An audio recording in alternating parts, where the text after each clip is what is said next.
Bismillahirrahmanirrahim.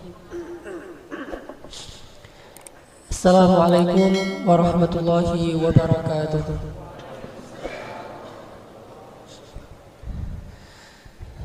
Innal hamdalillah nahmaduhu wa nasta'inuhu wa nastaghfiruh wa na'udzu billahi min syururi anfusina wa sayyiati a'malina. May yahdihillahu fala mudilla lahu wa may yudlil fala hadiyalah. Segala puji dan syukur kepada Allah Subhanahu wa taala.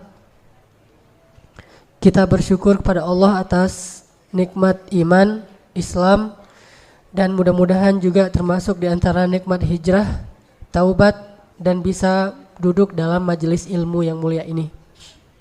Salawat dan salam semoga terlimpahkan untuk kekasih kita, teladan kita, pemimpin kita, dan Rasul serta Nabi Allah Subhanahu wa taala Muhammad sallallahu alaihi wasallam. Teman-teman sekalian, malam ini kita akan belajar banyak hal dari satu sosok yang luar biasa. Kalau saya senang memilih judul untuk sosok perempuan ini adalah judulnya Baiat Cinta. Kenapa saya sebut Baiat Cinta? Nanti setelah kita lebih kenal tentang perempuan ini, nanti kita akan tahu bagaimana beliau membaiatkan cintanya kepada Rasulullah SAW. Jadi kalau menyatakan cinta I love you itu udah biasa. Tapi membaiat cinta ini yang jarang sekali ada yang bisa melakukannya. Maka kita malam ini akan belajar baiat cinta, sifat wafa dari seorang istri Nabi yang paling mulia, yaitu Ibunda Khadijah binti Khuwailid radhiyallahu anha. Seperti yang kita tahu bahwa Khadijah ini adalah satu di antara 4 perempuan yang paling sempurna. Karena di muka bumi itu perempuan yang sempurna cuma ada 4. Kalau laki-laki yang sempurna itu banyak, yaitu para rasul dan anbiya. Sampai Nabi mengatakan kamula minar rijali katsir. Banyak laki-laki yang sempurna. Walam yakmul minan nisa illa arba'ah. Tidak ada yang sempurna dari kalangan perempuan kecuali 4. Dan 4 ini kalau kita urutkan secara zaman, maka yang pertama siapa? Asiyah imra'atu Fir'aun, kalau zamannya ya. Kemudian Maryam binti Imran. Kemudian Khadijah binti Khuwailid. Dan yang keempat adalah Fatimah binti Rasulullah SAW. Jadi kalau kita pengen mendidik anak kita menjadi seorang perempuan yang ideal, perempuan yang solehah, maka 4 ini wajib menjadi kurikulum pendidikan tarbiyah anak-anak perempuan kita. Dan pada malam ini kita akan membahas salah satu di antara 4 yang sempurna ini. Dan menurut saya dari 4 ini Khadijah ini luar biasa. Kalau saya secara pribadi mengurutkannya, pertama Maryam, kedua Khadijah, ketiga Fatimah, keempat Asiyah. Kenapa Maryam pertama? Karena memang Maryam ini diperdebatkan oleh para ulama. Kira-kira Maryam itu nabi atau bukan? Kalau 3 yang terakhir ini tidak diperdebatkan, sepakat para ulama mereka bukan nabi tapi solehah gitu.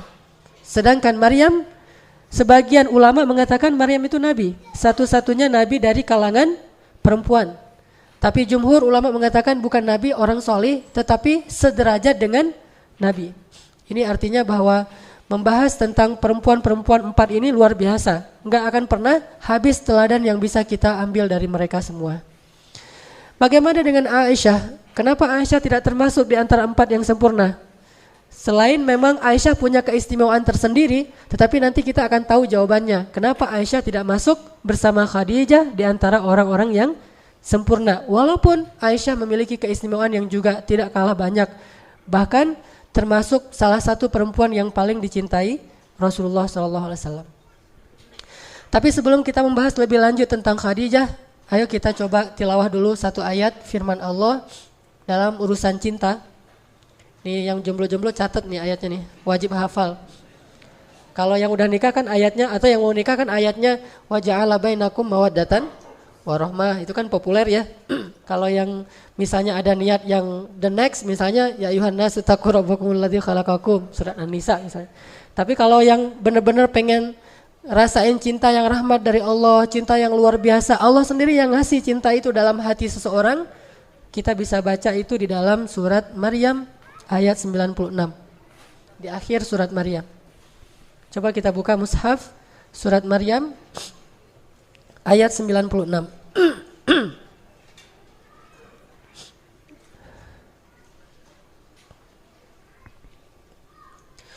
A'udzu billahi minasy syaithanir rajim. Silakan.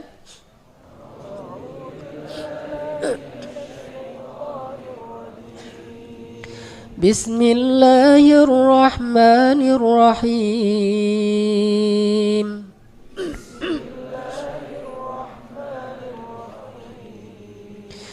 Innalladzina amanu wa 'amilus shalihat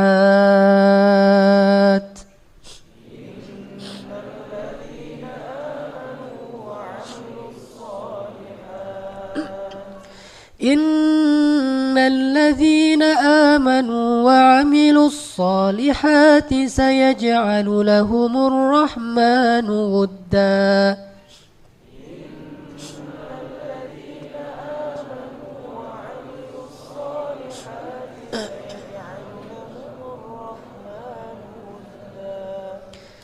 Sesungguhnya orang-orang yang beriman dan orang-orang yang mengerjakan amal solih, Allah akan menanamkan dalam hati mereka rasa cinta. Kalau diterjemahin di sini rasa kasih sayang. Sebetulnya dalam bahasa Arab wudda itu juga bisa berarti sama dengan hub, cinta. Jadi kalau kita berdoa tentang cinta, kita pakai Asmaul Husnanya yang mana? Ya Wadud. Apa arti ya Wadud? Wahai Sang Maha Cinta. Jadi Maha Cinta itu bukan cuma dalam lagu ya.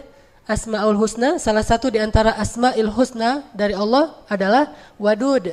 Dan Wadud itu adalah Sang Maha Cinta. Jadi siapapun, suami, istri, anak, keluarga yang meminta cinta yang Allah tanamkan dalam hati hamba-hambanya, dia mengatakan ya Wadud, urzuk lana wudda. Ya Allah yang Maha Wadud, berikanlah rezeki untuk kami berupa rasa cinta. Dan Nabi Ibrahim pernah mendoakan itu ketika meninggalkan Hajar dan Ismail di tengah lembah Bakkah. Dan jadikanlah orang-orang yang ada di sini mencintai mereka, tertarik kepada mereka. Artinya Allah Subhanahu wa taala menjanjikan kepada orang yang beriman dan beramal soleh itu cinta. Sebagaimana Allah menjanjikan kepada siapa? Julaibib. Jadi siapa yang ingin ditambahkan rasa cinta dari orang soleh, dari orang-orang yang halal baginya, maka cara yang paling baik untuk menambahkan rasa cinta dari orang yang kita ingin mencintai kita adalah mendekatlah kepada Sang Maha Cinta. Minta kepada Sang Maha Cinta, dan Allah gak akan salah menitipkan perasaan itu kepada orang yang gak berhak. Kalau Allah titipkan rasa cinta yang rahmat dari Allah, pasti Allah akan titipkan kepada orang yang paling baik untuk kita. Kalau kita memintanya kepada Allah. Makanya sering-sering nih teman-teman bilang ya Wadud, ya Wadud. Pulang dari sini sehari minimal 100 kali ya Wadud, ya Wadud. Mudah-mudahan dari situ tiba-tiba banyak yang followers. Banyak yang nge-like. Kenapa ini jadi followernya banyak nih? Ternyata semuanya cewek-cewek. Karena ya Wadud, ya Wadud. Insya Allah gak akan kayak gitulah. Paling-paling followernya cuma satu. Tapi satu itu adalah true love, insya Allah ya. Amin. Kita bicara tentang Ibunda Khadijah. Bagi saya ibunda saya itu adalah semua istri Rasulullah, Khadijah, Aisyah dan seterusnya. Kalau secara Nusantara nasionalis, ibunda kita adalah Kartini. Saya sebagai orang Aceh, ibunda saya adalah Cut Mutia, Malahayati, Cut Nyadin dan seterusnya. Tapi sebetulnya juga bagi orang Sunda karena ada di Sumedang tuh kan ya. Tapi bagi orang mukmin, ibunda sejati mereka yang benar-benar mereka banggain dan mereka tiru adalah istri-istri Rasulullah SAW. Dan yang terbaik di antara mereka semua adalah Khadijah. Kalau kita pengen tahu bagaimana nuansa cinta dalam rumah tangga Rasul dengan Khadijah, cukup kita tahu gimana dalamnya cinta Rasulullah kepada Khadijah. Itu bukti bahwa Khadijah ini benar-benar berhasil membaiatkan cintanya kepada Rasul. Ini sekarang kita bahas beberapa contoh kasus bentuk dalamnya cinta Rasulullah kepada Khadijah. Rasulullah itu diberikan 9 bidadari pengganti Khadijah, itu gak ada satupun yang bisa menggantikan Khadijah. Kalaupun 9-9-nya itu bersatu untuk beramal soleh, berbuat baik, mencintai Rasulullah setulus hati mereka, sama sekali tidak bisa menggantikan perasaan tentang Khadijah di dalam hati Rasulullah SAW. Itu dalam banget tuh. cinta Rasul kepada Khadijah tuh sangat-sangat dalam, melebihi cinta beliau kepada Aisyah. Dan begitulah hati laki-laki. Hati laki-laki itu Allah jadikan tidak mungkin bertemu dua cinta secara persis sama dalam hatinya, nggak ada. Makanya Allah mengatakan walan tastati'u an ta'dilu bainan nisa'i walau harastum. Kalian nggak bisa untuk benar-benar adil kepada perempuan walaupun kalian mengusahakannya. Adil dalam ayat ini adalah adil perasaan. Sedangkan di awal surat An-Nisa Allah mengatakan wa in khiftum alla ta'dilu fawahidatan. Kalau kalian khawatir tidak bisa adil, maka satu, adil di dalam ayat itu adalah adil nafkah. Ini kalau kita bahas fikih, ada dua kali Allah menyebutkan adil di surat An-Nisa. Pertama di awalnya, kedua di tengahnya, yaitu di juz kelima. Adil yang pertama itu artinya adil nafkah. Sedangkan adil yang kedua itu adil perasaan. Nafkah bisa adil, perasaan tidak. Dan Rasulullah tetap nggak bisa adil dalam perasaan beliau terhadap istri beliau. Dan yang paling benar-benar beliau cintai dan dalam terasa di hati beliau adalah Khadijah. Pertanyaannya, apa yang dilakukan Khadijah sehingga bisa memenangkan hati seorang hamba yang paling dicintai Allah, Rasulullah SAW? Ini yang harus kita cari tahu, terutama bagi ibu-ibu, gimana memenangkan hati suami. Walaupun mungkin secara fisik Khadijah usianya udah 60 tahun ketika meninggal, 65 tahun. Atau ketika menikah dengan Rasulullah 40 tahun. Sementara Aisyah 9 tahun, 11 tahun, 10 tahun di masa-masa awal menikah dengan Rasulullah. Masih muda sekali. Hafsah 17 tahun, Sofiyah 19 tahun, Maria 22 tahun, muda-muda nih. Tetapi nggak ada yang bisa mengalahkan Khadijah dalam urusan menguasai hati Rasulullah SAW. Rasulullah itu dalam banget cintanya kepada Khadijah. Nih, salah satunya nih. Pernah Rasulullah SAW ketika beliau sedang duduk bersama Aisyah nih, lagi berduaan sama Aisyah, tiba-tiba ada yang ngetuk pintu. Dan terdengarlah suara sepupunya Khadijah yang datang bertamu ke rumah Rasul. Tapi gaya ngomongnya tuh mirip Khadijah. Karena dia sepupu mungkin punya gaya ngomong yang sama gitu. Gaya ngomongnya mirip, suaranya mirip. Sehingga ketika mendengar tok-tok Assalamualaikum dari sepupunya Khadijah, Rasul langsung terperanjat dan langsung ke pintu, membukakan pintu untuk tamu beliau. Yang beliau menghormatinya, memuliakannya. Sebagaimana beliau sangat mencintai dan menghormati Khadijah, sehingga diberikan semua jamuan-jamuan yang terbaik yang dimiliki oleh Rasul untuk sepupu Khadijah. Aisyah ngelihat itu, Rasulullah kalau ke Khadijah, jangankan Khadijahnya, sepupunya yang datang itu Rasulullah tuh bahagia banget. Ini sepupu Khadijah, bangga gitu. Kesempatan yang lain yang datang adalah teman-temannya Khadijah. Jadi satu geng dengan Khadijah di masa hidupnya, dan tentunya udah seusia Khadijah 67 tahun, 70 tahun, nenek-nenek nih. Datang ke rumah Rasulullah, tapi karena ini adalah teman-temannya Khadijah dulu, Rasulullah itu nyembeli domba, apa aja dikasih untuk teman-temannya Khadijah. Saking ingin memberikan yang terbaik buat temannya Khadijah, bagian dari bentuk cinta beliau kepada Khadijah. Sampai pernah Rasulullah itu menyembeli domba, terus setengah dari domba itu dihadiahkan dagingnya itu untuk teman-temannya Khadijah. Dilihat lagi oleh Aisyah, karena keseringan kayak gini, Aisyah lama-lama jadi cemburu tuh. Akhirnya Aisyah bilang apa? Khadijah. Dalam tanda seru gitu. Kalau bahasa kita, Khadijah lagi gitu ya. Kalau bahasa orang Arab, Khadijah kata Aisyah. Ya Rasulullah kata Aisyah karena cemburu. Kenapa engkau tidak pernah bisa melupakan perempuan tua itu? Kata Aisyah, kenapa engkau nggak pernah bisa ngelupain perempuan yang udah berumur itu? Langsung Rasulullah dalam keadaan tidak senang. Beliau kemudian wajahnya memerah dan mengatakan, ya Aisyah, demi Allah aku tidak akan pernah bisa melupakan Khadijah sampai akhir hayatku. Sesungguhnya dia telah masuk dalam hatiku sedalam-dalamnya dan tidak akan pernah aku lupakan cintanya kepada Khadijah. Terus Rasulullah bilang, dia beriman kepadaku ketika orang lain kufur. Dia memberikan hartanya kepadaku ketika yang lain memegang erat harta-harta mereka. Dia membantuku dalam dakwah dan menemaniku ketika yang lain meninggalkanku dan seterusnya dan seterusnya. Dan salah satunya dia memberikan kepadaku anak-anak ketika yang lain tidak memberikan anak. Jadi dari Khadijah Rasulullah punya anak berapa? Ayo coba kita hitung. Anak yang pertama namanya Qasim. Makanya Rasulullah dikenal juga dengan panggilan Abu Qasim. Kemudian yang kedua Zainab. Kemudian yang ketiga Ruqayyah, Ummu Kulsum, kemudian Abdullah, kemudian Fatimah. Sedangkan dari yang lain cuma ada satu nanti Ibrahim, kalau nggak salah dari Maria, tapi juga sama meninggal di masa masih kecil. Oke, artinya Khadijah itu sangat dicintai oleh Rasulullah sehingga Rasulullah marah ketika Aisyah menghina Khadijah di depan Rasulullah. Dan marahnya Rasulullah itu adalah sunnah. Jadi kita harus tahu bahwa Rasulullah itu marahnya kapan, senangnya kapan, memaafkannya kapan, membalasnya kapan, semua yang dilakukan Rasulullah itu adalah sunnah. Jadi jangan hanya ucapannya yang dianggap sebagai sunnah. Sikap Nabi itu sunnah, dan marahnya Rasul ketika Aisyah menghina Khadijah itu marah yang paling baik. Posisi marah yang paling ideal tuh di situ tuh. Tetapi dengan cara tidak mencela, tidak menyakiti, tidak menzalimi istri. Tetapi di situ suami marah. Sehingga ketika misalnya ada orang lain yang menghina istri kita, atau ada saudara kita menghina istri kita, atau teman kita menghina istri kita, maka di situ marahnya kita itu ikut sunnah Nabi. Tetapi dengan syarat marah yang beretika, tidak mencela, tidak menyakiti, tidak menzalimi hak-hak orang lain. Dan Rasulullah SAW kadang beliau marah, kadang beliau senang, kadang beliau memaafkan, kadang beliau membalas sesuai dengan haknya. Semua ini adalah sunnah Rasulullah SAW. Ini salah satu contoh bagaimana cintanya Rasulullah kepada Khadijah. Ada lagi yang lebih menakjubkan.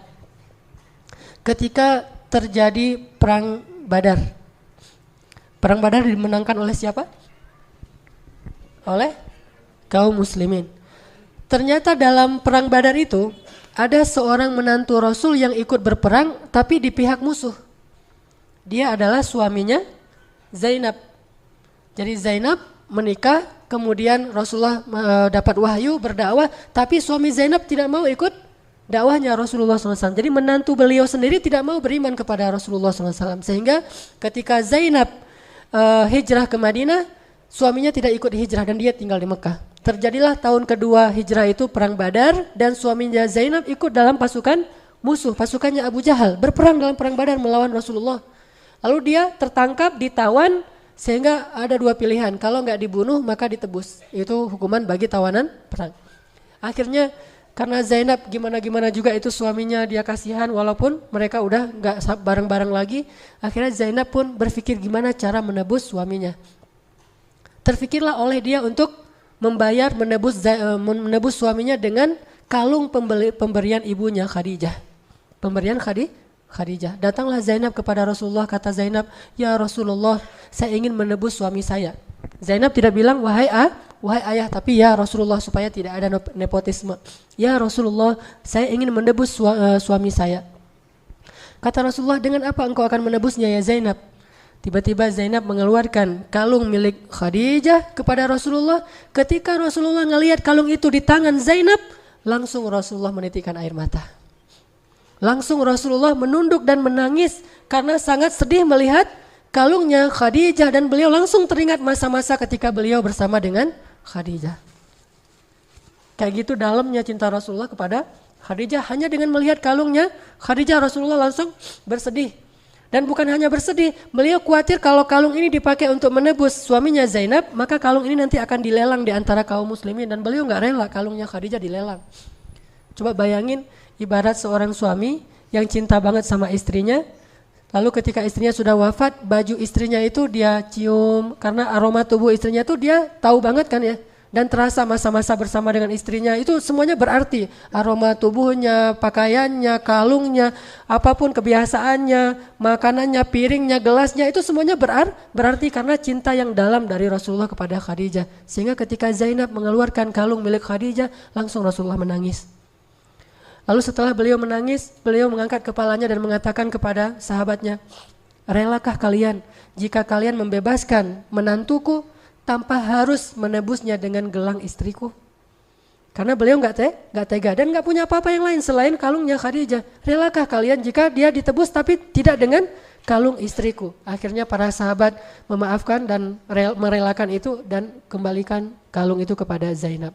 Ini dalamnya cinta Rasulullah kepada Khadijah. Ada lagi yang luar biasa. Ketika terjadi Fathu Makkah, apa arti Fathu Makkah? Ada orang bilang penaklukan kota Makkah, bukan. Pembebasan kota Makkah, karena Rasulullah tidak menaklukkan siapa-siapa. Pembebasan kota Makkah. Ketika terjadi pembebasan kota Makkah, Fathu Makkah, itu semua sahabat itu pulang ke rumah-rumah mereka masing-masing. Sahabat Muhajirin, Utsman pulang ke rumahnya, Umar pulang ke rumahnya, Abu Bakar pulang ke rumahnya, bahkan Ali juga pulang ke rumahnya. Tapi Rasulullah tidak pulang ke rumahnya yang ada di Makkah. Kemana beliau pergi? Beliau pergi jauh ke Ma'la dan kemudian beliau membuat tenda persis di sebelah makamnya Khadijah. Di sanalah beliau bermalam selama terjadi Fathu Makkah, di sebelah makamnya Khadijah. Buat tenda di situ. Setelah itu malam-malam beliau nggak mau diganggu, mau berduaan aja dengan Khadijah. Beliau duduk di depan makamnya Khadijah, kemudian beliau bicara kepada Khadijah. Baca nanti Sirah Ibnu Hisham, sirah yang paling lengkap tentang Rasulullah SAW. Disebutkan di situ Rasulullah curhat kepada Khadijah sambil menangis di depan makamnya Khadijah. Rasulullah mengatakan, ya Khadijah, sadaqti ya Khadijah, sadaqti. Kamu benar ya Khadijah, kamu benar. Apa yang kamu ucapkan dulu tuh benar banget. Apa yang dibenarkan oleh Rasulullah tentang Khadijah? Dulu ketika awal dakwah Nabi lakukan di Makkah, Rasulullah itu kan dicela, dihina, dimusuhi. Khadijah bilang apa? Ya Rasulullah, demi Allah, jangan khawatir. Sesungguhnya Allah pasti akan memenangkan agama ini. Dan Allah tidak akan mengecewakan engkau. Jadi semangatlah ya Rasulullah, Allah gak akan ngecewain engkau. Dan Allah pasti akan memenangkan agamamu ini. Itu yang dikatakan Khadijah di awal dakwah. Ternyata sekarang Rasulullah berhasil membebaskan kota Makkah sehingga Rasulullah datang kepada Khadijah, kemudian beliau mengatakan kepada Khadijah, dan Khadijah di dalam kuburnya, entah dia dengar entah tidak, Allah yang lebih tahu.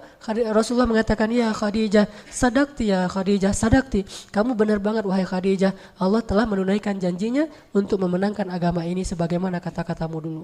Kemudian Nabi menangis di kuburan Khadijah. Siapa bilang bahwa mengunjungi kuburan orang yang kita cintai lalu kita berbicara di sana disebut bid'ah? Bacalah sirah Ibnu Hishamnya Rasulullah SAW. Apakah Rasulullah itu mencontohkan hanya diam saja di kuburan? Ternyata Rasulullah juga di kuburan bukan hanya diam, malah bermalam di kuburan. Kalau kita lihat malah Rasulullah bermalam di kuburannya Khadijah beberapa malam dan tidak mau diganggu dan curhat. Sama seperti misalnya saya pulang ke Aceh. Ibu saya meninggal dalam musibah tsunami bersama kakak saya dan dimakamkan di pemakaman massal, pemakaman umum, dan itu jaraknya dengan bandara itu dekat. Jadi kalau saya pulang turun bandara itu langsung sekitar 15 menit itu udah ada pemakaman tentang korban tsunami. Saya selalu kalau pulang ke Aceh itu keluar dari bandara langsung mampir ke kuburan ibu saya. Cuma kan saya nggak tahu posisi ibu saya di mana, kan gede banget tuh, berapa hektar gitu. Nah akhirnya saya duduk di salah satu pojok pemakaman besar itu, kemudian saya ngomong gitu, Mak, ini abang udah pulang Mak gitu. Pas awal-awal saya datang dari Mesir tuh berkesan banget tuh, karena saya pengen banget ngajak ibu saya jalan-jalan, naik pesawat, kan ibu saya belum pernah naik pesawat tuh, pengen ngajarin ya apa gimana rasanya naik pesawat, malah kalau bisa pengen umrohin ibu dan segala macam. Cuma ya Allah mentakdirkan yang lain. Pas saya pulang saya curhat, Mak ini abang pulang, Kak Yus, kakak saya namanya Kak Yus nih, adik pulang segala macam, ngomong aja di situ. Itu bukan bid'ah dan itu nggak ada hubungannya dengan ahli kubur itu dengar atau enggak, kita kan nggak tahu ya, karena Allah yang lebih tahu. Cuma itu adalah bentuk dari memuaskan rasa rindu seorang kekasih kepada kekasihnya, dan Rasulullah melakukan itu. Bukannya Khadijah pasti dengar kemudian nanti bisa dialog, ini lain lagi nih. Kalau ada yang minta fatwa ke ahli kubur, minta nasihat, misalnya mau pemilihan caleg gitu ya, datang ke kuburan, Mbah ini muridnya Mbah mau minta nasihat gitu-gitu ya, minta wejangan, terus pura-pura dengar, oh iya ya Mbah, ya ngerti Mbah gitu, apa yang dia ngerti. Ada yang kayak gitu. Ini Allah alam ya, saya nggak ngerti, saya nggak berani memfatwakan itu bid'ah atau enggak, saya bukan ahli fikih. Tapi yang dimaksud dengan curhatnya Nabi itu bukan kayak gitu. Curhatnya Nabi adalah Rasulullah itu hanya ingin mengekspresikan betapa rindunya beliau kepada Khadijah. Beliau ingin sekali bertemu dengan Khadijah, memeluk Khadijah, mengatakan kepada Khadijah, wahai Khadijah, perjuangan kita sekarang sudah menang. Beliau ingin mengatakan itu kepada Khadijah. Beliau ingin memperlihatkan kepada Khadijah bahwa pengorbanan Khadijah itu gak sia-sia. Beliau ingin tunjukkan kepada Khadijah bahwa Khadijah itu benar dan dia adalah istri sejati yang pernah menolong Rasulullah dari awal berdakwah di Makkah. Itulah Khadijah. Gak ada istri yang bisa lebih hebat daripada Khadijah, sehingga Rasulullah datang ingin curhat kepada Khadijah dan mengatakan, ya Khadijah, sadaqti, kamu benar wahai Khadijah, apa yang kamu katakan itu benar, bahwa perjuanganmu tuh gak sia-sia, Allah sudah memenangkan perjuangan kita ya Khadijah. Ini baiat cinta. Apa yang udah dilakukan Khadijah sehingga begitu dalam cinta Rasulullah kepadanya, bahkan tidak tergantikan oleh 9 orang istrinya, walaupun istri-istri yang cantik dan masih belia. Kalau kita mau cari jawabannya, kenapa Khadijah begitu dalam dicintai oleh suaminya Rasulullah SAW? Cuma satu kata aja rahasianya. Kata itu adalah wafa. W-A-F-A. Wafa. Itulah yang dimiliki oleh Khadijah. Apa itu wafa?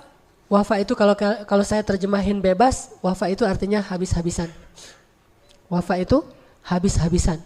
Udah nggak ada lagi yang tersisa. Tidak ada satupun kebaikan yang dimiliki oleh Khadijah kecuali sudah diberikan kepada Rasulullah SAW. Tidak ada satupun kesempatan berkorban yang dimiliki oleh Khadijah kecuali dia akan berkorban untuk Rasulullah.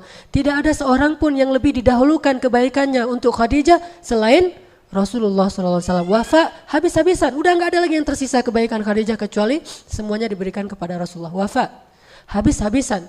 Dan salah satu di antara sifat wafa itu adalah dia nggak peduli suaminya kayak gimana. Kalau dia masih bilang, tapi kan suami saya kayak gini, itu bukan sifat wafa. Wafa itu nggak ada hubungannya siapa suami dia, siapa istri dia, nggak ada itu. Wafa itu murni, saya mencintai dia dan saya sudah berbaiat untuk mencintai dia, udah selesai. Sejak dia menikahi saya berbaiat bahwa saya akan mencintai dia seumur hidup, maka selesai sudah. Mau dia orangnya mau memberikan hak saya, mau dia orangnya ngecewain saya, mau dia banyak kekurangan segala macam, pokoknya saya cinta sama dia, udah. Itulah wafa. Cinta mati, cinta habis-habisan, gak peduli kayak gimana juga. Kalau diuji dengan suami yang seberat Fir'aun sekalipun, wafanya Asia kepada Fir'aun. Suami yang paling zalim tapi Asia tetap berbuat baik kepada dia. Begitu juga dengan Fatimah, Ali yang miskin, udah miskin, banyak kerjaan lagi di luar, miskin. Udah gitu gak bisa ngasih nafkah, udah gitu sering keluar negeri untuk berdakwah dan gak ada hasilnya. Tetapi Fatimah terus wafa kepada Ali. Rata-rata di antara 4 perempuan ini selain Maryam, karena Maryam tidak punya suami, salah satu yang membuat mereka lebih dari perempuan yang lain adalah mereka semua punya sifat wafa. Dan gak ada pengecualian. Gak ada cerita, itu kan Firaun, gak ada. Itu suami saya dan saya cinta sama dia. Soal dia kafir itu urusan dia dengan Allah. Tapi urusan saya dengan dia suami saya. Itu Asia. Fatimah, itu Ali adalah suami saya. Soal dia misalnya terlalu sibuk dengan orang lain, sedikit waktu untuk keluarga segala macam. Pokoknya saya cinta sama dia dan apapun yang dia butuhkan saya akan berikan. Itu wafa. Jadi Khadijah istri yang paling wafa kepada Rasulullah SAW. Dan gak ada satu orang pun sahabat atau istri Nabi yang bisa wafa seperti Khadijah. Ini kita bandingkan aja tanpa ada niat menjelek-jelekan Aisyah ya. Karena kalau kita bahas Aisyah juga luar biasa. Tapi kita bandingkan misalnya Rasulullah pernah pulang ke rumah Aisyah dalam keadaan lelah, capek, habis berdakwah, habis berjihad. Kemudian Rasulullah sampai di rumah dalam keadaan lelah banget bilang gini, "Ya Aisyah, kepalaku sakit banget," kata Rasulullah kan? Apa kata Aisyah? "Kepalaku juga," gitu. Jadi kita boleh milih nih, mau jadi Aisyah, maka derajat kita derajat Aisyah. Mau jadi Khadijah, enggak kayak gitu. Ketika Rasulullah datang kepada Aisyah, "Ya Aisyah, kepalaku sakit banget, pengen dipijitin," gitu ya. Kata Aisyah, "Kepalaku juga nih," manja. Akhirnya Rasulullah, "Oh ya udah. Akhirnya Rasulullah mijitin Aisyah, nggak jadi sakit kepala demi Aisyah. Itu kan suasana hidup di rumah tangga Rasul dengan Aisyah. Memang Rasulullah nggak mempersoalkan itu, tapi tetap Aisyah nggak akan pernah bisa ngalahin Khadijah kalau kayak gitu. Sedangkan Khadijah ketika Rasulullah datang, "Zammiluni, dathiruni," langsung dipeluk oleh Khadijah, di pintu dibuka pintu oleh Khadijah, terus Nabi bilang, "Zammiluni," langsung dipeluk oleh Khadijah, ditutup pintunya, dibawa masuk ke kamar, ditutup kamarnya biar Rasulullah nggak takut. Karena waktu itu Rasulullah seperti anak yang baru ngelihat hantu, ketakutan banget. Pengalaman pertama melihat Jibril, akhirnya diselimuti oleh Khadijah, dibelai oleh Khadijah, kemudian dipeluk oleh Khadijah sampai Nabi tenang. Jadi Nabi nggak mengatakan Zammiluni juga, nggak ada. Itu bukan Khadijah. Atau Zammiluni, pergi sendirilah di kamar banyak selimutin sendiri. Nggak ada itu Khadijah. Jadi Zammiluni dizamilu beneran. Dan 2 kali kan, Muzammil, Mudaththir, Zammiluni, Dathiruni. Ini menjadi simbol, walaupun kita nggak ngelihat persis adegannya kayak gimana, tetapi di sini ada pesan dari Allah. Ayat itu kan turunnya di dalam pelukan Khadijah. Ayat yang turun di dalam pelukan Khadijah. Ketika Rasulullah datang dalam keadaan ketakutan, Rasulullah bilang, Dathiruni, dipeluk oleh Khadijah, dibawa ke kamar, kemudian dibelai oleh Khadijah, turun, "Ya ayyuhal muddaththir." Kemudian pulang lagi ketika berdakwah dihina, dicela, dimusuhi oleh orang-orang kafir. Nabi sedih banget, kemudian pulang dalam keadaan sedih mengatakan zammiluni, zammiluni, zammiluni. Kemudian dizammiluni oleh Khadijah, dipeluk dalam pelukan itu, ya ayyuhal muzammil. Artinya apa? Rasulullah itu selalu bisa selesai masalahnya jika pulang ke rumah. Bukan pulang ke rumah nambah masalah ya. Ini namanya Khadijah, wafa. Jadi rumah itu benar-benar hiburan buat suami, oasis buat suami yang gersang di luar, ada masalah apapun, pulang ke rumah itu menyelesaikan masalah, bukan keluar rumah itu untuk menyelesaikan masalah. Ini unik ya. Ada banyak orang yang kenapa jarang pulang biar selesai masalahnya. Atau ada yang bahkan mungkin itikaf gitu ya. Rasulullah kan setelah menikah dengan Aisyah, Hafsah kan rajin itikaf. Kenapa rajin itikaf? Demi menyelesaikan masalah, karena di rumah beliau tuh banyak masalah. Aisyah cemburu, Hafsah cemburu, saling ngomongin antara satu dengan yang lain. Akhirnya Nabi gak betah di rumah, itikaf di masjid. Berapa lama? 29 malam loh. Kalau kita mungkin 3 malam doang, ini 29 malam, berarti kan lebih dahsyat tuh masalahnya. Tapi kalau dengan Khadijah bukan itikaf, justru pulang. Karena kalau beliau pulang, beliau dapat semua yang beliau butuhkan di rumahnya. Itulah Khadijah. Siap kapan saja Rasulullah datang, maka Khadijah akan menemani Rasulullah dalam susah dan senang. Zammiluni, dathiruni, Khadijah membantu Rasulullah. Ini bedanya kejadian di zaman Aisyah dengan di zaman Khadijah. Jadi kepada ibu-ibu nih yang akhwat,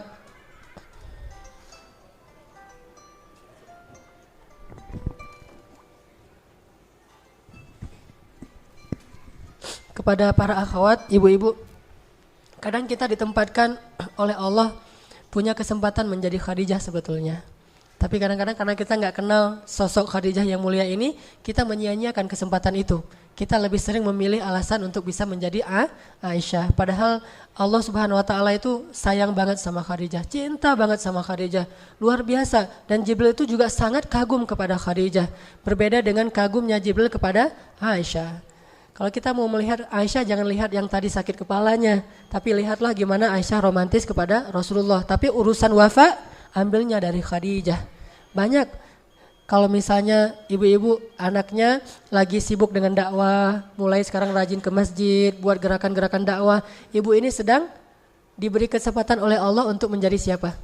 Ibunya Musa, Ummu Musa. Kalau ibu ternyata suaminya mulai rajin berdakwah, terlibat dengan gerakan-gerakan dakwah, hampir tiap hari rapat, sehingga berkuranglah jatah waktu untuk keluarga. Ibu-ibu itu sedang diberikan kesempatan untuk jadi Khadijah. Allah sering loh ngasih kesempatan untuk jadi orang istimewa. Dan itu udah resiko dakwah. Dan kalau kita mengatakan, tapi keluarga kan juga penting. Kalau semua orang berpikir bahwa keluarganya yang terpenting dalam hidupnya, terus siapa yang akan mengurus umat coba? Siapa yang akan mengurus kaum muslimin yang ada di Palestina? Siapa yang akan mengurus kaum muslimin di Suriah? Siapa yang mengurus kaum muslimin di Myanmar? Siapa yang mengurus kaum muslimin di Yaman? Siapa yang mengurus kaum muslimin di Indonesia? Kalau semua orang berpikir untuk keluarganya, harus ada rijal. Harus ada laki-laki yang rela berkorban dan mengorbankan dirinya, keluarganya, hartanya fi sabilillah untuk agama Allah Subhanahu Wa Taala. Dan resikonya hidupnya emang akan sulit. Waktu untuk keluarganya pasti akan berkurang. Dan disitulah butuh Khadijah yang hebat. Woman apa judulnya? Backstage woman. Perempuan di balik layar. Walaupun istilahnya di balik layar, sebetulnya itulah perempuan yang paling luar biasa. Sehingga Allah menyebutnya satu di antara 4 perempuan yang paling ideal. Mujahid, rijal dalam agama butuh Khadijah yang seperti itu. Karena gak akan sempurna perjuangannya jika di rumahnya itu tidak ada Khadijah. Makanya awal-awal perjuangan Nabi di Mekah, perempuan yang mendampingi Rasulullah itu bukan Aisyah, tapi Khadijah. Memang butuh orang seperti Khadijah. InsyaAllah nanti kita lanjutkan setelah salat Isya. Bismillahirrahmanirrahim. Teman-teman sekalian, tadi kita sampai kepada adegan ketika apa tadi? Adegan sakit kepala ya? Gimana Rasulullah ketika datang kepada Khadijah dalam keadaan ketakutan, dalam keadaan sedih, Khadijah selalu bisa memberikan rasa nyaman buat Rasulullah SAW. Dan itu bentuk wafaknya Khadijah. Kalau Aisyah mungkin bukan di situ ya keahliannya Aisyah. Makanya Allah tentukan bertemu dengan Aisyah itu nanti ketika Islam sudah lebih eksis, udah lebih kuat, sehingga udah nggak terlalu butuh support sedahsyat Khadijah. Dan tetap walaupun kayak gitu, Aisyah punya keistimewaannya tersendiri. Hanya kalau dalam situasi yang kayak gini nih, situasi yang berat, sulit, awal-awal berdakwah, banyak ujian, justru sosok-sosok yang dibutuhkan di rumah-rumah para dai, pembawa-pembawa risalah Allah ini adalah perempuan-perempuan seperti Khadijah.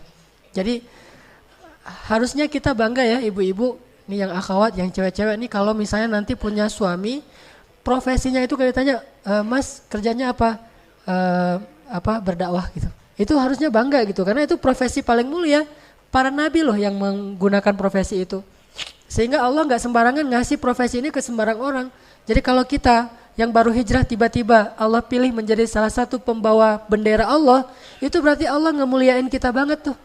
Harusnya seorang istri bangga kalau suaminya sekarang jadi profesi membawa agama Allah, menyebarkan agama Allah, membuat program-program dakwah untuk manusia, untuk umat. Walaupun benar memang dia punya kewajiban di rumahnya, punya kewajiban untuk istrinya, untuk anaknya. Tapi nggak ada yang sempurna. Nggak mungkin dia perfect di rumah dan di luar. Dan kalau dia memang dituntut oleh umat untuk lebih banyak berbuat di luar, tugas istri untuk menyempurnakan. Untuk saling melengkapi. Disitulah peran yang Khadijah. Melengkapi semua kekurangan-kekurangan Nabi di rumah. Dia yang mensupport bagian di rumah tangganya. Sehingga Nabi tidak perlu khawatir meninggalkan anak-anaknya yang masih kecil di tangan Khadijah. Nabi tidak perlu khawatir kalau beliau dicela di luar, tapi ada orang yang begitu tulus selalu mencintai beliau apa adanya. Enggak ada cerita yang di luar berat, di dalam berat juga. Jadi dari segala penjuru gitu ya. Ini enggak akan kuat. Sekuat Nabi pun butuh sosok seperti Khadijah, apalagi kita yang jauh lebih lemah daripada Rasulullah SAW. Maka banggalah kalau ada suami-suami kita, anak kita, saudara kita, orang tua kita yang ternyata sekarang lebih sibuk dengan membawa agama Allah. Bukan dia udah sempurna, bukan dia udah mulia, bukan. Tetapi dia dipilih oleh Allah dengan rahmat Allah untuk bisa menjadi orang-orang yang insya Allah istimewa di mata Allah. Dan istrinya pasti akan dapat juga kebaikan dari amalan yang dilakukan suaminya. Apakah kita nggak bangga nanti kalau di akhirat kita tuh dapat bertemu dengan suami kita yang berstatus ahli surganya itu bukan surga biasa, surga yang di atas Firdaus, surga-surga Firdaus yang di puncak tuh. Kenapa mereka dapat surga Firdaus yang puncak? Karena mereka adalah pejuang-pejuang agama Allah, mujahid di jalan Allah Subhanahu wa taala. Dan enggak mungkin mereka bisa sempurna dalam perjuangannya kalau tidak ada support dan dukungan yang baik dari istri-istri mereka yang solehah seperti Khadijah. Kalau kita bahas di awal-awal menikah dengan Khadijah, Rasulullah SAW itu ketika awal-awal menikah dengan Khadijah juga ikut ngemodalin loh. Kan maharnya gede tuh. Dan Rasulullah ngasih mahar gede itu bukan permintaan Khadijah sebetulnya. Khadijah mintanya apa yang Rasulullah bisa aja. Tapi Rasulullah pengen menghargai Khadijah, dikasihlah mahar ratusan ekor onta. Tetapi jangan salah bahwa Khadijah juga ikut membantu untuk mahar untuk dirinya sendiri. Jadi banyak banget ngebantu, wafa habis-habisan buat Rasulullah. Dan setelah menikah, Khadijah radhiyallahu anha itu benar-benar menjadi selain istri bagi Rasulullah tuh ibu juga bagi Rasulullah. Sering banget nenangin Rasulullah, membantu Rasulullah dalam bisnis. Bisa disebut Rasulullah itu datang ke rumah Khadijah itu nggak bawa apa-apa, datang orang doang gitu. Tapi Khadijah nggak pernah mempersoalkan itu. Udah datang nggak bawa apa-apa, udah nggak ngasih nafkah gitu, ngasih masalah lagi beban, nggak pernah. Justru Khadijah itu benar-benar ya tadi baiat cinta ya, udah berbaiat maka dia ngasih apa yang dia miliki sampai habis hartanya Khadijah di jalan Allah Subhanahu wa taala. Lalu datanglah waktunya setelah 15 tahun menikah dengan Rasulullah yang aman, hidupnya damai, semuanya tercukupi, mereka orang yang mampu bahkan termasuk orang kaya, hidupnya itu enak banget, banyak pembantu. Datanglah masa-masa sulit. Jadi kalau orang dari awal sulit mungkin udah lebih siap ya. Ini dari masa-masa yang begitu nyaman, tiba-tiba gara-gara dakwah jadi sulit. Nggak pernah Khadijah tuh ngeluh, ini gara-gara engkau ini terlalu sibuk ngurusin orang lain, akhirnya hidup kita jadi susah. Tuh lihat anak-anak terlantar segala macam, nggak pernah sama sekali memberatkan suaminya. Benar-benar mendukung habis-habisan 100% all out kepada Rasulullah SAW. Sehingga datanglah wahyu pertama. Apa wahyu pertama kepada Rasulullah? Bukan, kalau itu ayat pertama. Bedain, kalau pertanyaannya, sebutkan wahyu pertama yang datang kepada Nabi, itu adalah sunrise. Mimpi melihat sunrise, itulah wahyu pertama. Tapi kalau ditanya ayat pertama yang turun kepada Nabi, jawabannya adalah surat Al-Alaq di awal itu, setengah dari surat Al-Alaq. Jadi beda wahyu dengan ayat. Memang ayat yang pertama surat Al-Alaq, tapi kalau wahyu bukan Al-Alaq yang pertama. Wahyu yang pertama didapatkan oleh Rasulullah itu adalah Rasulullah berkali-kali mimpi melihat falakis subhi. Falakis subuh itu kalau diterjemahin melihat cahaya sunrise. Berkali-kali kayak gitu. Terus Nabi jadi khawatir, loh ini kenapa saya mimpinya aneh gitu. Udah gitu, sejak saat itu Nabi kalau keluar rumah sering dipanggil-panggil. Yang manggil siapa? Batu, pohon. Manggil, ya Muhammad, engkau itu Rasulullah. Nabi cari-cari gak ada orang. Terus Nabi lari gitu ketakutan. Ada lagi yang manggil, pohon manggil, ya Muhammad, engkau Rasulullah. Lari lagi. Rasulullah merasa aneh nih, kayak orang kerasukan, diganggu sama setan. Akhirnya datang ke Khadijah. Ya Khadijah, apa yang terjadi pada saya nih? Kok akhir-akhir ini saya sering mimpi aneh. Kemudian ada yang manggil-manggil tapi gak ada orangnya. Apa kata Khadijah menenangkan? Wahai suamiku, gak usah khawatir, jangan sedih. Karena sesungguhnya Allah gak mungkin menyakitimu karena engkau orang yang baik. Engkau orang yang menyantuni anak yatim. Engkau orang yang membantu fakir miskin. Engkau orang yang menjamu para tamu. Engkau orang yang menyelesaikan urusan banyak orang. Engkau orang yang baik ya, suamiku Muhammad. Dan namamu juga orang yang terpuji. Allah gak akan mungkin menyakitimu. Jadi itu pasti bukan gangguan setan. Pasti itu adalah pertanda baik dari Allah. Khadijah, cerdas, punya ilmu. Padahal dia belum tahu Islam tapi udah bisa memberikan banyak sekali dukungan dan motivasi bagi suaminya. Jadi kalau misalnya suami kita datang lelah dalam urusan selain urusan pekerjaan mungkin, urusan sosialnya, urusan masjidnya, urusan dakwahnya, datang dia curhat, dengarkan saja itu udah menghibur. Enggak usah ngasih nasihat sebagus Khadijah, dengerin aja, oh gitu ya, ya dengerin aja tuh. Itu suami udah lelahnya udah hilang setengah dari kelelahannya, apalagi dibilang dia kasih support, itulah biasa kalau makin banyak ujian insya Allah Allah akan memberikan lebih banyak kemenangan atau kemuliaan atau apalah yang kita tahu. Kasih motivasi kepada suami, sehingga motivasi ibu-ibu itu adalah satu bekal bagi suami kita untuk terus bersemangat dalam membela agama Allah, menyebarkan Islam ke seluruh dunia. Ini artinya Khadijah berhasil menenangkan Rasulullah di awal-awal masa-masa kenabian. Karena masa-masa kenabian itu di awal-awal itu memang berat bagi Rasulullah. Rasulullah gak pernah ngalamin itu sebelumnya.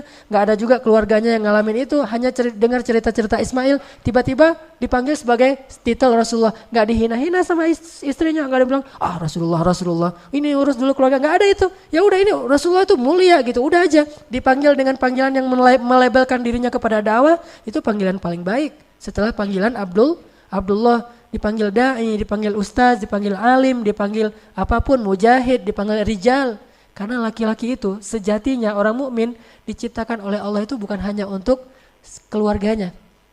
Ini sejatinya ya, mukmin sejati itu, laki-laki sejati itu diciptakan oleh Allah untuk manusia, untuk umat, untuk alamin, rahmatan lil alamin. Jadi suami kita itu bukan cuma milik kita, bukan cuma milik keluarganya. Suami kita itu kesatria milik umat manusia, milik kaum muslimin. Sehingga kalau mereka menuntut dari suami kita hak mereka, itu hak untuk mereka tuntut. Dan kita harus merelakan itu, bagian dari perjuangan hidup. Bukankah tujuan kita diciptakan itu ada dua?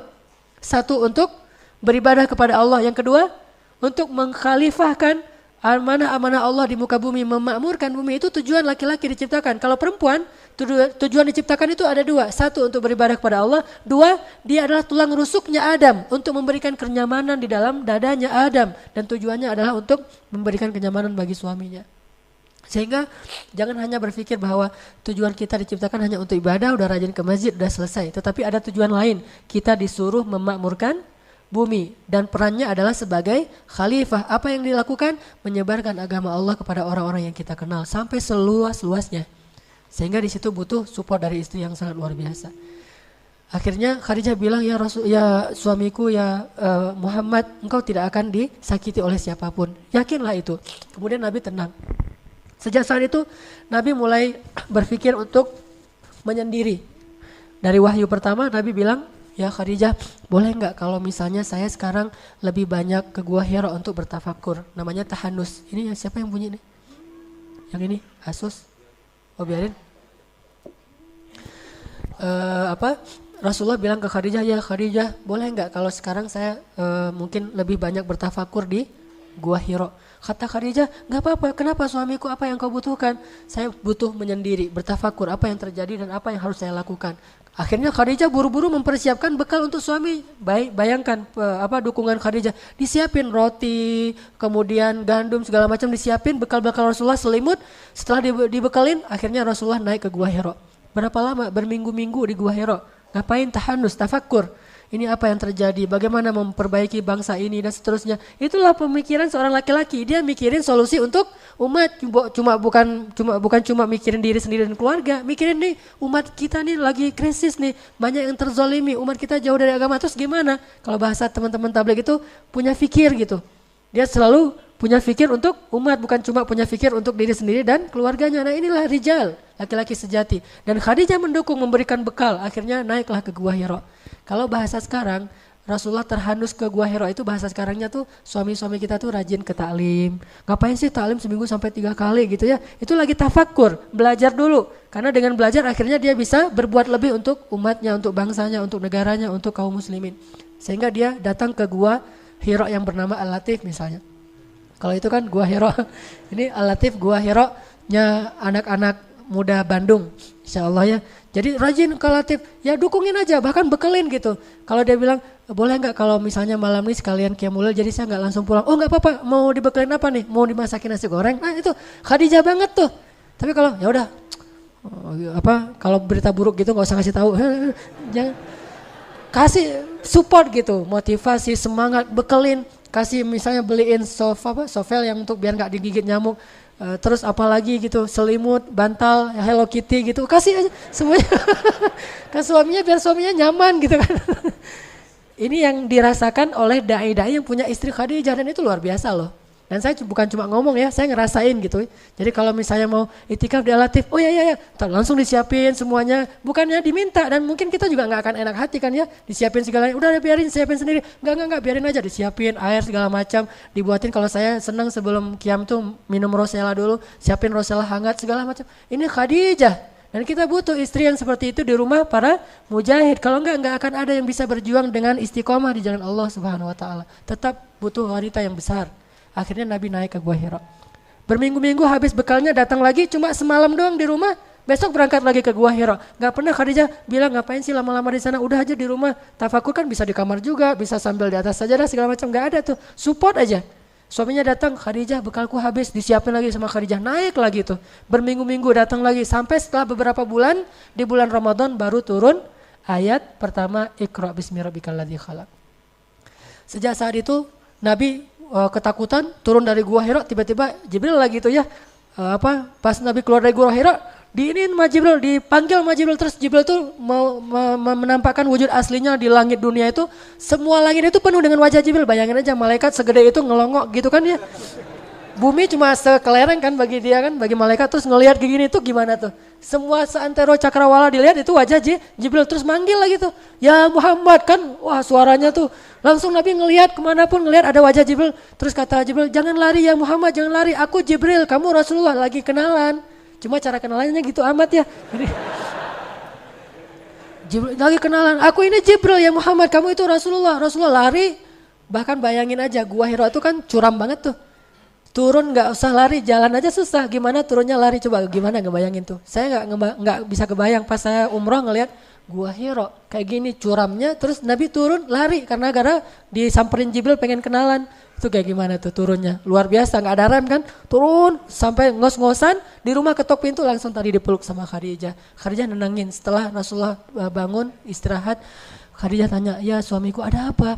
Kata Rasulullah, ada kejadian aneh, tiba-tiba datang sosok makhluk yang luar biasa besarnya, wajahnya memenuhi langit segala macam. Aku nggak tahu ini kenapa dengan aku akhir-akhir ini gitu. Dan dia berpesan Iqra bismi rabbikal ladzi khalaq. Akhirnya Khadijah bilang, yuk kita ketemu dengan sepupuku Waraqah, ulama Nasrani yang ada di Makkah. Yuk kita ketemu dengan dia banyak ilmu. Dianterin sama Khadijah ke Waraqah. Terus ketemu dengan Waraqah, ngomong dengan Waraqah, ya Waraqah apa yang terjadi pada suamiku? Akhirnya Waraqah bilang, itu namus. Namus itu bahasa Ibrani untuk Jibril. Itu namus yang pernah mendatangi Musa dan Isa. Kalau dia datang lagi jangan lari wahai Muhammad. Sesungguhnya dia adalah pembawa wahyu. Berarti engkau adalah nabi yang terakhir yang kami tunggu-tunggu. Aduhai seandainya hidupku masih lama, aku pasti akan menolongmu ketika orang-orang memusuhimu nanti, kata Waraqah. Selang beberapa lama kemudian, kurang dari 1 tahun, entah beberapa hari, Waraqah meninggal dunia.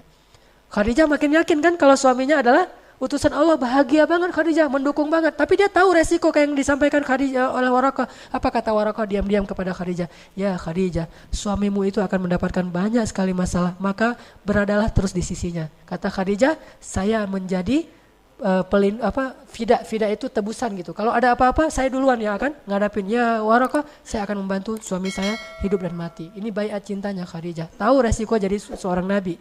Pulang ke rumah, Rasulullah masih nggak enak nih kalau didatangin Jibril, merasa nih Jibril beneran atau setan nih. Kan belum kenal ya. Gimana nih cara biar makin yakin? Khadijah tuh pintar gitu. Kata Khadijah, ya Rasulullah. Sekarang manggilnya Rasulullah, ya Rasulullah. Kalau engkau ingin membuktikan itu malaikat atau jin, caranya gampang. Nanti kalau dia datang, kasih tahu saya ya. Nah ini istri luar biasa, pintar, cerdas banget nih, bijaksana. Kata Rasulullah, oh ya, nanti kalau dia datang aku kasih tahu kamu. Datanglah Jibril. Pas datang Jibril, Assalamualaikum, waalaikumsalam. Enggak langsung disuruh masuk. Langsung Rasulullah nyamperin Khadijah di belakang. Khadijah, Jibril datang. Kayak gitu tuh suasananya. Khadijah, Jibril datang. Kata Khadijah, ya udah, ayo kita sambut. Khadijah duduk, Jibril masih di pintu. Apa kata Khadijah? Ya Rasulullah, duduklah di atas paha kiriku. Bayangin gimana Khadijah habis-habisan buat Rasul. Kalau Aisyah biasanya duduk di atas paha Rasul. Kalau Khadijah, Rasul yang duduk di atas paha Khadijah tuh beda banget tuh. Jadi bahasa ininya bisa ngemong banget kepada Rasulullah. Kebetulan juga usia Rasulullah kan 15 tahun lebih muda ya. Tapi memang sifatnya ngomong banget, benar-benar ngebantuin Rasul. Dan saya nggak bisa ngebayangin, saya coba imajinasi ya. Gimana tuh duduk di atas paha istri, saya juga belum pernah. Kalau tidur di atas paha istri sering ya, dibelai gitu kan. Maaf ya jomblo ya.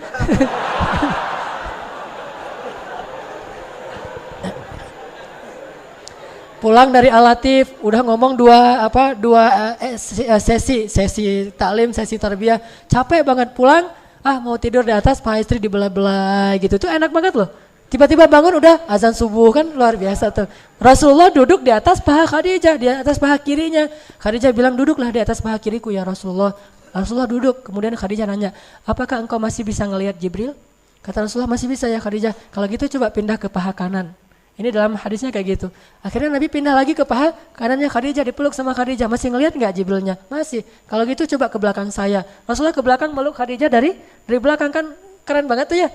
Meluk dari belakang kayak orang lagi ngapain gitu kan. Udah gitu Khadijah nanya, ya Rasul masih ngelihat Jibril nggak? Masih. Akhirnya Khadijah pura-pura mau membuka cadar dan jilbabnya. Pas dia mau membuka itu Rasulullah tanya, ya Rasulullah masih ngelihat Jibril? Kata Rasulullah udah nggak ngelihat, Jibril udah pergi. Kata Khadijah, kalau gitu dia benar-benar malaikat. Kenapa? Malaikat gak mau melihat aurat. Malaikat tidak mau melihat aurat. Kalau dia masih ngelihat, melototin lagi, itu jin banget tuh. Kan cerdas banget ya Khadijah ya. Cara nguji mana malaikat, mana jin. Jadi yang senang ngelihat melototin yang gitu-gituan, itu jin. Kalau malaikat gak senang yang gitu-gituan. Jadi kalau kita pengen nih, yang cewek-cewek nih pengen doanya mustajabah, diaminkan oleh malaikat, kemana dia pergi dinaungin malaikat, berarti muhajjabah, tutuplah auratnya, karena malaikat gak mau dekat dengan orang yang membuka aurat. Kenapa? Malaikat itu sangat terjaga. Pandangan matanya malaikat itu terjaga. Emang malaikat ada hawa nafsu? Ini bukan soal nafsu ya, tapi soal kesucian, kehormatan, dan malaikat itu menghargai perempuan. Sehingga malaikat gak mau melihat perempuan yang sedang membuka aurat. Jadi kalau malaikat Jibril datang ke rumah Khadijah, itu pasti minta izin dulu. Takutnya Khadijah belum pakai jilbab. Makanya Khadijah nguji nih. Pas mau dibuka, belum dibuka juga, Jibril udah pergi tuh. Ya Rasulullah masih ngelihat? Enggak, berarti dia Jibril malaikat, bukan jin. Makin mantap tuh Rasulullah. Oh ya kalau gitu berarti saya benar-benar Rasul nih. Kan tadi ragu tuh, Rasul beneran gak sih? Apalagi setelah dapat ayat pertama Al-Alaq, 6 bulan itu gak ada wahyu. Nah dalam 6 bulan itu kan Nabi jadi ragu lagi. Jangan-jangan saya gak jadi Nabi nih, dibatalin gitu kan. Khadijah terus 6 bulan. Jadi awal-awal masa Nabi beradaptasi dengan status baru sebagai Rasulullah, Khadijah itu benar-benar ngedukung Rasul. Ditambah lagi ketika turun ayat, sekarang berdakwahlah secara terang-terangan. Mulailah episode-episode yang sulit. Mulai dicela, mulai dimusuhi, mulai habis-habisan. Ketika Rasulullah pulang dalam keadaan wajahnya berlumuran kotoran, bajunya banyak kotoran, Rasulullah pulang ke rumah, Khadijah sambil menitikkan air mata, sambil membersihkan kotoran di tubuh Rasulullah. Tapi terus ngasih motivasi, tapi nangis gitu karena sedih suaminya diperlakukan kayak gitu. Mulailah Khadijah habis-habisan dengan hartanya. Dan tahukah kita adegan ketika Rasulullah menyedekahkan 1 lembah domba itu milik siapa? Milik Khadijah. Rasulullah lagi ngegembalain domba milik Khadijah sebanyak lembah. Bayangin berapa ratus domba tuh yang memenuhi lembah. Sekecil-kecilnya lembah, seukuran Masjidil Haram. Itu domba semua tuh.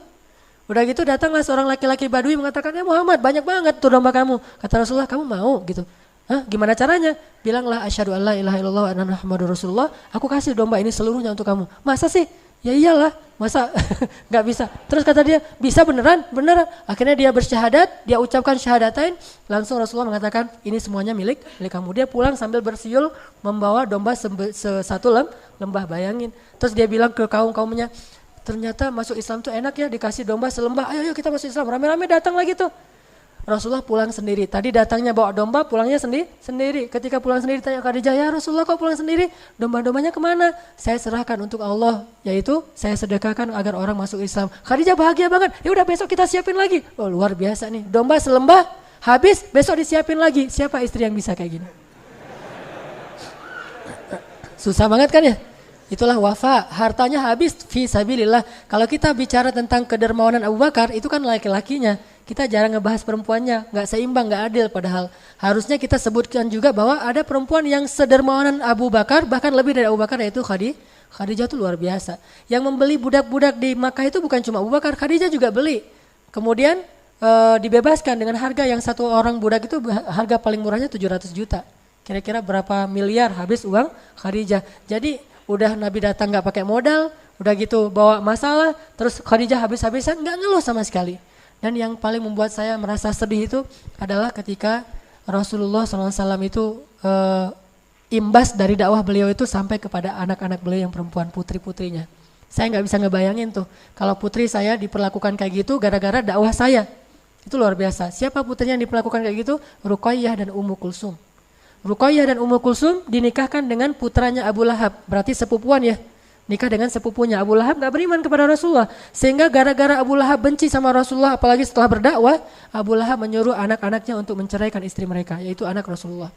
Diceraikannya tuh bukan dengan cara yang biasa, diceraikan dengan cara yang hina banget. Diusir dari rumah, disuruh pulang ke orang tuanya sambil dimaki-maki gitu. Sehingga akhirnya datanglah Ruqayyah ke rumah Khadijah. Ibu gitu nangis, kenapa nak, kenapa? Suamiku menceraikanku, mertuaku marahin aku, mereka mencela aku segala macam, katanya aku anak seorang pendusta segala macam, nangis habis-habisan di depan Khadijah, dipeluk oleh Khadijah. Terus Khadijah bilang, sabar ya, jangan sampai kita membuat ayah kita susah gara-gara kamu dalam kasus ini. Enggak dikasih tahu kepada Rasulullah. Sampai akhirnya Rasulullah tahu sendiri dari keluarga Abu Lahab, saking menjaganya perasaan Rasulullah. Jangan sampai concern Rasulullah di dakwah itu terganggu oleh masalah anaknya.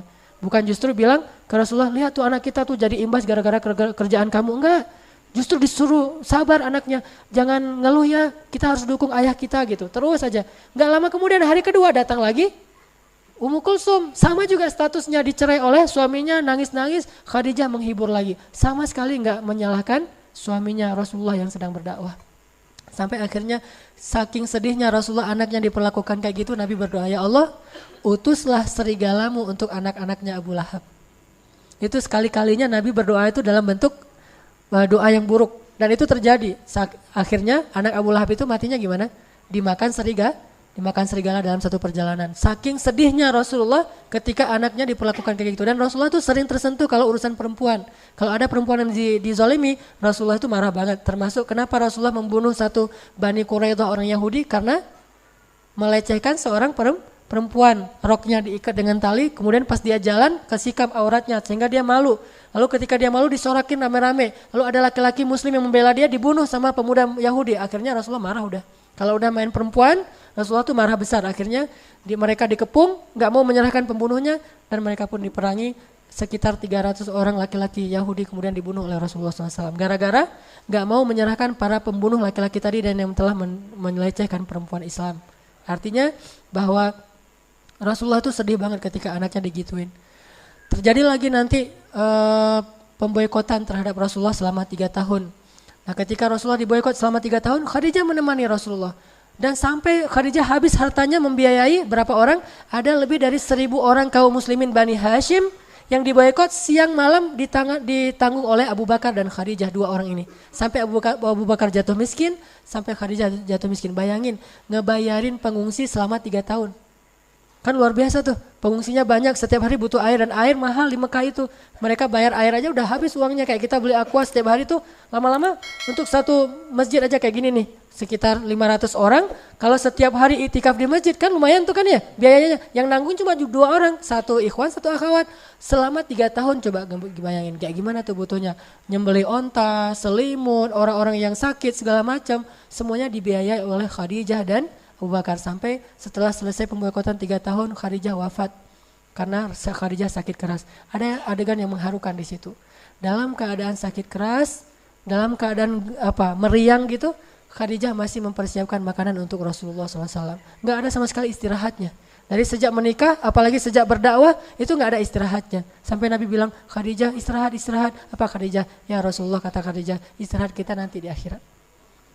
Istirahat kita nanti di akhirat. Perjuangan banget, berdua nih berjuang habis-habisan. Kalau bisa disebut Islam ini adalah hasil pengorbanan Abu Bakar dan Khadijah selain Rasulullah pastinya. Islam itu yang kita sekarang nikmati ini adalah hasil perjuangan seorang perempuan yang luar biasa, Khadijah. Ya Rasulullah, istirahat kita nanti di akhirat. Dan benar-benar istirahatnya di akhirat.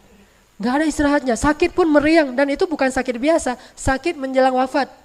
Itu kan sakit yang paling parah tuh. Kalau kata Rasul, sakit yang tidak ada obat, sakit menjelang wafat. Itu nyiapin makanan. Sampai Allah sayang banget sama Khadijah, gak tega ngelihat Khadijah gitu. Akhirnya ngutus Jibril, ya Jibril turunlah untuk Khadijah. Turun Jibril untuk Khadijah.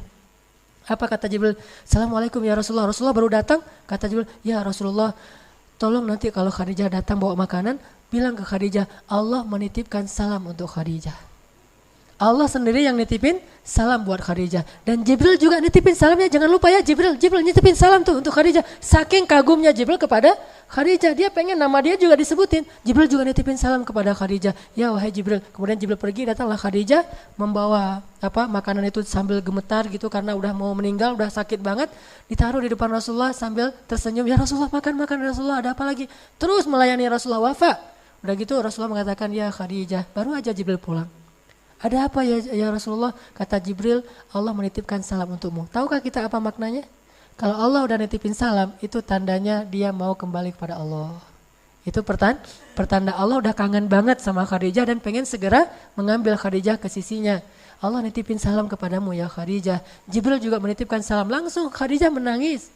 Menangis terharu dan sedih sekaligus. Terharu karena pengen ketemu Allah yang dia cintai, tapi sedih harus meninggalkan kekasihnya sendiri sementara perjuangan belum selesai. Coba gimana tuh? Perjuangan belum selesai tapi dia udah harus pergi karena usianya berselang 15 tahun. Dan ketika Khadijah wafat, Khadijah usianya 65 tahun udah gak bisa lagi menemani Rasulullah, udah selesai. Tugasnya Khadijah udah selesai sementara Nabi masih harus berjuang. Sehingga Khadijah nangis, ya Rasulullah kalau saya pergi gimana dengan engkau? Ya Rasulullah gimana dengan engkau? Melebihi sedihnya Abu Thalib ketika meninggal karena menyisakan anaknya yang belum selesai ponakannya yang belum selesai dakwah. Khadijah sedih banget karena harus pergi sebelum bisa menemani Rasulullah sampai di ujung perjalanan. Akhirnya berdua sedih, nggak jadi makan tuh. Nangis saja berdua sama Rasulullah. Ya Rasulullah gimana nih kalau saya meninggal sementara engkau masih sendiri? Rasulullah menghibur Khadijah. Lalu selang beberapa hari kemudian Khadijah meninggal dunia. Rasulullah sangat sedih di hari meninggalnya Khadijah, diurus sendiri semuanya sampai ke kuburannya. Dan tahun itu Rasulullah benar-benar terpukul. Dikenallah tahun itu dengan nama Tahun Duka Cita. Meninggallah pejuang sejatinya Rasulullah SAW. Abu Thalib meninggal, selang beberapa minggu kemudian meninggal yang paling dicintai Rasulullah yaitu Khadijah. Sementara Rasulullah masih punya bayi yang masih kecil banget dan insya Allah nanti suatu saat akan persis seperti Khadijah hiburan buat Rasulullah. Siapa dia? Fatimah. Akhirnya datanglah seorang perempuan yang kasihan ngelihat Rasulullah yang sedih sendiri, bayinya masih kecil banget, anaknya banyak, namanya Saudah, nenek-nenek juga. Ya Rasulullah nikahi saya, biar saya urus anak-anakmu. Dinikahilah oleh Rasulullah Saudah. Itu istri pertama beliau sejak Khadijah wafat. Lalu itulah sebabnya Rasulullah gak bisa ngelupain Khadijah banget. Sampai ketika Fatuh Makkah, Rasulullah mengatakan, ya Khadijah, perjuangan kita sudah berbuahkan hasil. Benar kata-katamu wahai Khadijah, engkau benar, Allah akan memberikan kemenangan bagi agama ini. Inilah wafatnya Khadijah kepada suaminya. Ibu-ibu belajar dan ajarkan ini kepada putri-putri kita. Istri yang sejati itu adalah istri yang bisa wafat habis-habisan buat suami. Gak ada pengecualian. Suami saya begini, gak ada pertanyaan kayak gitu. Terus saja. Karena kata Nabi apa? Siapa yang wafat kepada manusia, maka Allah wafat kepada dia. Apa wafatnya Allah kepada Khadijah? Kata Allah dalam hadis Jibril tadi saya lupa ngatain, bahwa Allah berpesan kepada Rasulullah, wahai Muhammad sampaikan kepada Khadijah, Allah sudah menyediakan untuk Khadijah ribuan istana di dalam surga, dan di dalam istana itu dia punya banyak pembantu sehingga tidak ada lagi rasa lelah dan letih di dalam istana itu.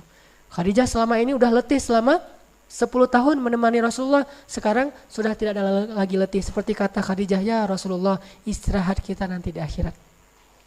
Tapi kalau kita masih pengen istirahatnya di dunia, jalan-jalannya di dunia, ini sebetulnya agak sulit untuk bisa benar-benar berjuang dan berkorban di jalan Allah SWT. Maka butuh istri-istri yang berpikir, istirahat saya nanti di akhirat. Kalau di dunia dapat hiburan dari Allah, itu adalah anugerah dari Allah. Bukan karena dia benar-benar punya obsesi pengen berhibur habis-habisan jalan keliling dunia di dunia, enggak. Biar keliling akhirat aja. Keliling dunia cuma sekecil 1 titik debu. Keliling akhirat lebih luas daripada dunia, seperti luasnya langit dengan 1 titik debu. Jadi kalau ada orang yang bisa keliling dunia itu biasa. Tapi kalau ada orang yang bisa keliling akhirat, itu baru luar biasa. Gimana biar bisa keliling akhirat? Bagi seorang istri, wafa. Dan bantulah suaminya dalam perjuangan dakwah ini. Karena suami itu bukan berbuat untuk dirinya, bukan ingin besar, bukan ingin terkenal, tetapi dia tidak tega ngelihat umat ini dalam keadaan yatim. Umat kita itu sekarang yatim, butuh banyak ayah-ayah yang punya jiwa besar, mengayomi mereka, berbuat sesuatu untuk mereka, memberikan solusi buat mereka.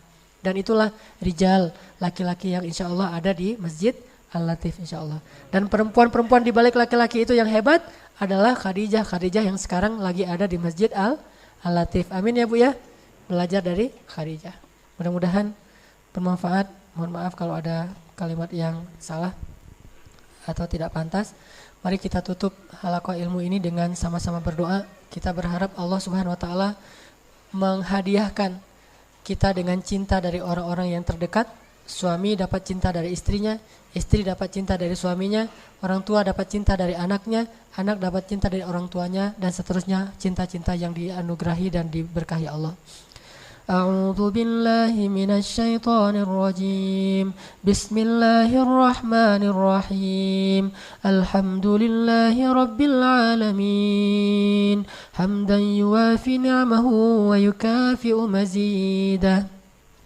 يا ربنا لك الحمد كما ينبغي لجلال وجهك الكريم وعظيم سلطانك اللهم اغفر لنا ولوالدينا وارحمهما كما ربيانا صغارا ربنا آتنا من لدنك رحمة وهيئ لنا من أمرنا رشدا ربنا هب لنا من أزواجنا وذرياتنا قرة أعين ربنا هب لنا من أزواجنا وذرياتنا قرة أعين ربنا هب لنا من أزواجنا وذريتنا قرة أعين واجعلنا للمتقين إماما ربنا هب لنا من الصالحين ربنا هب لنا من لدنك ذرية طيبة إنك سميع الدعاء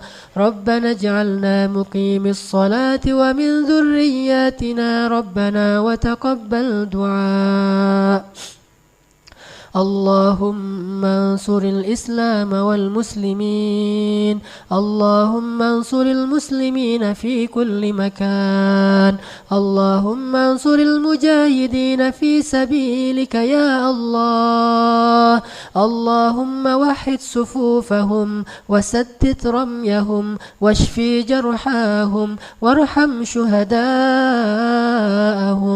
يا ودود يا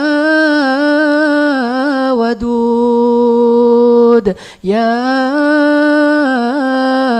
ودود نسألك الود يا ودود ارزق لنا مودة يا ودود ارزق بيننا مودة يا ودود هب لنا ذرية طيبة اللهم اجعل أزواجنا أزواجا صالحات وبناتنا بنات صالحات وأولادنا أولادا صالحين اللهم اجعلنا من عبادك الصالحين يا رحمن يا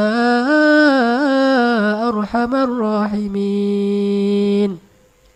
Ya Allah, ya Wadud, anugerahkanlah kepada kami cinta yang besar dan tulus dari istri-istri kami. Cinta yang menjadikan mereka seperti Khadijatul Kubra, seperti Aisyah, seperti Fatimah, seperti Maryam, seperti Asia. Ya Allah, jadikanlah istri-istri kami adalah istri-istri yang senantiasa mendukung suaminya dalam kebaikan dan amal-amal solih dalam menegakkan agama-Mu, ya Allah. Ya Allah, anugerahkanlah kepada kami yang belum Engkau berikan jodoh agar kami memiliki istri-istri yang menjadi penyejuk mata hati kami, ya Allah. Berikanlah kepada kami istri-istri yang mencintai kami karena Engkau, ya Allah. Istri-istri yang mau membaiatkan cintanya kepada kami, cinta yang bukan hanya di dalam kehidupan di dunia, tetapi juga cinta yang tetap akan bersemi di akhirat nanti, ya Allah. Ya Allah, jadikanlah suami-suami kami adalah suami-suami yang terus memberikan teladan bagi keluarganya, suami yang bertanggung jawab, suami yang Engkau pilih di antara laki-laki yang Engkau jadikan sebagai pembawa panji-panji agama-Mu, ya Allah. Ya Allah, jadikanlah anak-anak kami, anak-anak laki-laki yang solihin dan perempuan-perempuan yang solihat. Ya Allah, jadikanlah kami senantiasa didekati oleh para malaikat-malaikat-Mu yang mulia, lalu mengaminkan doa-doa kami, lalu mereka berselawat untuk kami, ya Allah, ya Rahman, ya Rahim. Ya Wadud, berikanlah kepada kami keluarga yang senantiasa mawaddah warahmah, dan jadikanlah suami kami suami-suami yang selalu mendapatkan hak sakinah dari istri-istrinya. Ya Arhamar Rahimin, dengarlah doa-doa kami ini, ya Allah. Bantulah kami agar kami bisa belajar berteladan kepada Rasulullah, yang perempuan meneladani Khadijah, yang laki-laki meneladani sahabat-sahabat yang mulia Abu Bakar, Umar, Utsman, Ali dan yang lainnya. Rabbana atina fid dunya hasanah wa fil akhirati hasanah wa qina adzabannar.